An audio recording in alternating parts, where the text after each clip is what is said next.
Hablaremos de un episodio interesante y amoroso y político de épocas en que la política se relacionaba con el amor. Quiero decir, el amor era tan poderoso. El amor, cuando digo el amor, digo también el deseo. O quizá no digo el amor, digo el deseo. Que acorralados por el deseo, algunos políticos se cambiaban de bando. Catalina de Médici, casada con Enrique II de Francia, fue la madre de los tres últimos reyes de la dinastía Valois.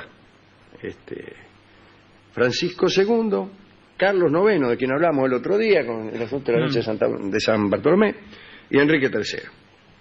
Cuando murió Enrique II, que era el marido de esta mujer, subió al trono el delfín Francisco, pero murió pronto. Entonces, allá por 1560, a la espera de que el segundo de sus hijos, Carlos, tuviera la edad propicia para gobernar, Catalina fue regente de Francia. Catalina tenía a su disposición, y lo hemos contado muchas veces, el llamado Escuadrón Volante, que era un grupo de muchachas hermosas, coquetas y distinguidas, que se encargaban de enamorar a los enemigos de Catalina para atraerlos a su bando político, o en todo caso para conocer sus planes, para sacarles secretos, etcétera. Extraordinaria era esa idea, la hemos aplaudido muchísimas veces. En vez de intervenir teléfonos, tenía unas minas que se acostaban con los enemigos políticos y allá entre beso y beso les sacaban algún secreto, o los traían para su lado, venir, dice, total, ¿qué te cuesta? Había una familia que odiaba especialmente a Catalina.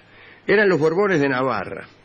Su jefe era Antonio de Borbón, rey de Navarra, que se quejaba airadamente contra la intromisión de Catalina en los asuntos políticos y pretendía él la regencia, porque era descendiente en 9ª generación del rey de Francia, Luis IX, que no era otro que San Luis. Su esposa, Juana de Albret, era sobrina del rey Francisco I, que era el papá de Enrique II. Y aunque Antonio de Borbón descendía nada menos que de San Luis, como hemos dicho, era protestante, mientras Catalina era católica ferviente. Catalina pensó que era necesario hacer callar a un personaje tan molesto y, de ser posible, convendría convertirlo en aliado. Y le encargó ese trabajo a Luis de la Verodière, muy buen que era nombre, una muchacha que formaba parte del Escuadrón Volante. También le decían la Bella Rouet, porque venía de una familia también llamada de la Rouet. Se escribe R-O-U-E-T. Según la crónica, Catalina le eligió por sus ojos ardientes, su busto erguido y sus caderas amplias, que eran tres cualidades que Antonio de Borbón buscaba con obstinación en las muchachas que conocía. Enseguida miraba y preguntaba: ¿tiene usted ojos ardientes, busto erguido y caderas amplias? Sí, decía la muchacha tratando de entrar por una puerta. Sí, pero todo separado. Sí. Bueno, la mina se preparó y pasó al ataque. Antonio era fácil de vencer, era uno de los hombres más fáciles de la región. A la primera noche ya se amaron, así con eso le digo todo. Dice la crónica que aquella velada fue muy bien empleada. La Bella Rouet conocía exquisitas maniobras que entusiasmaron tanto a Antonio de Borbón que ya por la mañana estaba maravillado, agotado y enamorado. Entonces la Bella Rouet siguió su plan. A la mañana siguiente pareció volver al pudor en forma repentina y, abrazando a Antonio, empezó a llorar. Dijo que la regente Catalina era muy severa y que si se enteraba de lo sucedido sería echada de la corte. Y Antonio, que no quería perder a su nueva compañera, le prometió todo. Dijo, yo voy a hablar con la regente, le voy a decir, qué sé yo. Y fue. Catalina recibió a Antonio con aire altanero, lo que le dio a entender a este que la mina ya estaba enterada de algo. Él se mostró amable, conciliador, no se refirió a su derecho para la regencia y hasta hubiera ofrecido su reino de Navarra si se lo hubieran pedido. Él quería congraciarse con Catalina para poder quedarse con la bella Rubén. En aquella reunión Catalina le dijo a Antonio, seamos amigos, os concedo el cargo de teniente general del reino. Antonio aceptó, pero aceptar ese cargo era renunciar a la regencia y era el reconocimiento de las potestades de Catalina. La regente había ganado la primera partida. Sin embargo, los amores de Antonio fueron conocidos rápidamente en los foros protestantes. Él era protestante y sus amigos protestantes se enteraron. Che, mirá, anda con esta mina. Los jefes, al comprender el juego de Catalina, temblaron ante la idea de que un aliado tan poderoso como el rey de Navarra se separara de aquel partido. Y el mismísimo Calvino le escribió a un confidente esto que sigue. Tenemos la carta de Calvino. Pues la carta original. La carta original. Este hombre es todo de Venus. Catalina, experimentada en este arte, ha extraído de su harén lo que podía atrapar el alma de nuestro hombre en sus redes. Para escribir eso que no escriba nada. Pasó una semana y Catalina le pidió a la bella Rouet la realización de la segunda parte del plan. Le pidió que entretuviese a Antonio a fin de que olvidara todos sus asuntos y no escuchara las quejas de Calvino. Y así lo hizo. Unos días más tarde Calvino, cada vez más inquieto, volvió a escribirle a Antonio. Se murmura que unas locuras... Volvió a escribirle, no, le escribió por primera vez, porque la otra carta que teníamos aquí... Sí. Era a un confidente. Claro. Se me traspapeló. Esta es Antonio. Dice, Antonio, se murmura que unas locuras de amor os impiden cumplir con vuestro deber en el partido. El diablo tiene discípulos que no buscan ni vuestro bien ni vuestro honor. Os ruego, Señor, en nombre de Dios, que os despertéis de una vez. Pero fue todo inútil porque nada en el mundo iba a lograr que Antonio renunciara a la hermosa Rouet. Y entonces vino la estocada final. Una noche, lo que Calvino tanto temía se produjo. La bella Rouet le dijo a Antonio que tenía que amarla mucho para estar con ella, siendo que él era protestante y ella católica. Y agregó que aquel amor no podía durar mucho por esas diferencias de la fe. Al día siguiente Antonio abjuró del protestantismo y se unió al partido católico. Muy bien. La regente Catalina se sintió tan complacida que mostró durante varios días una alegría reluciente. Ni siquiera se enojó cuando la hermosa Rouet empezó a engordar. Parece que en medio de su intriga la muchacha había olvidado protegerse y había quedado embarazada, lo cual estaba rigurosamente prohibido en el escuadrón volante. La chica finalmente dio a luz un niño, Charles de Borbón, que más tarde fue obispo.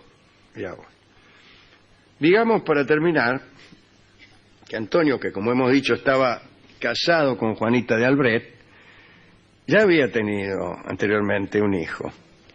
Ese hijo que él tuvo se mantuvo en el bando protestante y luchó durante mucho tiempo junto a los que su padre había abandonado. Era Enrique de Navarra, que luego conseguiría el trono de Francia. Pero ¿cómo lo consiguió? Él también cambió de bando. A último momento abjuró del protestantismo, se hizo bautizar y dijo, París bien vale una misa. Ese era el hijo de Antonio de Borbón. Antonio tenía un hermano, Luis de Condé, Luis de Borbón, príncipe de Condé, que murió en las guerras religiosas de Francia, que fueron espantosas, ¿no? Murió del modo más doloroso. Y en medio de todo este lío tuvo lugar la famosa noche de San Bartolomé del 24 de agosto, de la cual hablamos el otro día en Montevideo, noche en la que murieron miles de protestantes en una ola de asesinatos inspirados por Catalina de Médicis. Así que Esta es la historia que queríamos contar nosotros, poniendo el acento sobre el poder del amor. Ya no sucede eso. Los poderes que manejan el mundo son tan plurales que es muy difícil que una pasión venga a desviarlos. ¿Por qué? Porque casi nunca es un tipo. Ventajas y desventajas de las conducciones unipersonales. A ver. Más allá de la política. El conductor personal de una empresa, digamos el señor Henry Ford, puede él mismo decidir una política empresaria sin demasiadas consultas. Dice, bueno, está bien, le voy a aumentar el sueldo a los obreros que hacen huelga. Lo hace porque a lo mejor comprende que no hacerlo puede ser todavía más perjudicial. O baja el precio de los automóviles porque dice, tengo que desacelerar esto. Es decir, puede de algún modo tener un acto, diría yo, de aparente renuncia solamente por estrategia. Si voy a renunciar a unas ganancias perentorias y rápidas solamente para asegurarme de que siempre ganaré. Eso lo puede hacer él porque es Henry Ford. Pero los accionistas actuales, sí, o un consorcio, esta cosa colectiva que maneja ahora las corporaciones, directorio, no puede hacerlo. No puede hacerlo, porque están todos, ninguno es Henry Ford. Son todos gerentes cuya principal preocupación es que no los rajen. Y entonces no pueden hacer eso. No pueden hacer eso. Y no ven más allá de su propio despido. No ven que si siguen otorgando créditos a bajo interés, porque eso les proporciona ganancia, va a llegar un día, a bajo interés no, a tipos que por ahí no son del todo solventes, va a llegar un momento en que esos tipos no van a poder pagar y se va a venir abajo. Pero no les importa eso, les importa cumplir con lo que de ellos se espera y con el cupo que tienen asignado. Y esos tipos son los que han producido la crisis actual. Quiere decir que a veces no está tan mal que un solo hombre pueda ser enamorado por una mujer y tomar una decisión, a veces espantosa, pero a veces piadosa. No está mal, digo, porque eso no puede ocurrir. Pero no solo eso, que un hombre sea convencido por una mujer. Tendrían que haber 100.000 mujeres que de consuno cambiaran las mentes de esas entidades colectivas. Y no se puede hacer eso. Las empresas, las corporaciones que dominan al mundo funcionan solas. Sí. Funcionan a veces solas. ni se sabe si tienen un dueño. Exactamente, funcionan solas. No hay a y quien su reclamar. crueldad, por eso, porque funcionan solas, su crueldad no se detiene nunca. Porque aún el más terrible de los tiranos puede perdonar. Pero algo que funciona solo, un sistema que se autoabastece, que avanza por encima de las decisiones de sus componentes, ese no te perdona nunca. Por eso a veces me pongo contento cuando un tirano es disuadido por alguna bella enrouée. Bien. Hemos ido a la discoteca y le hemos explicado todo esto. ¿Pero cómo? ¿Al Al discotecario? discotecario cuyas entendederas son duras como una piedra de granito. Y está metido en un crédito también. Y entonces hemos traído el disco nosotros y escucharemos una vez más, lo hemos escuchado muchas veces, Palmo Adam Moore, en una de las versiones. Siempre escuchamos a veces a Gardel, a veces a Juanjo Domínguez. Es una canción que ha tenido muchas versiones, incluso se toca en la película Casablanca, el pianista recordando sus andanzas en París, donde había sido amigo de Ingrid Bergman y también de Humphrey Bogart, toca Palmo Adam Moore.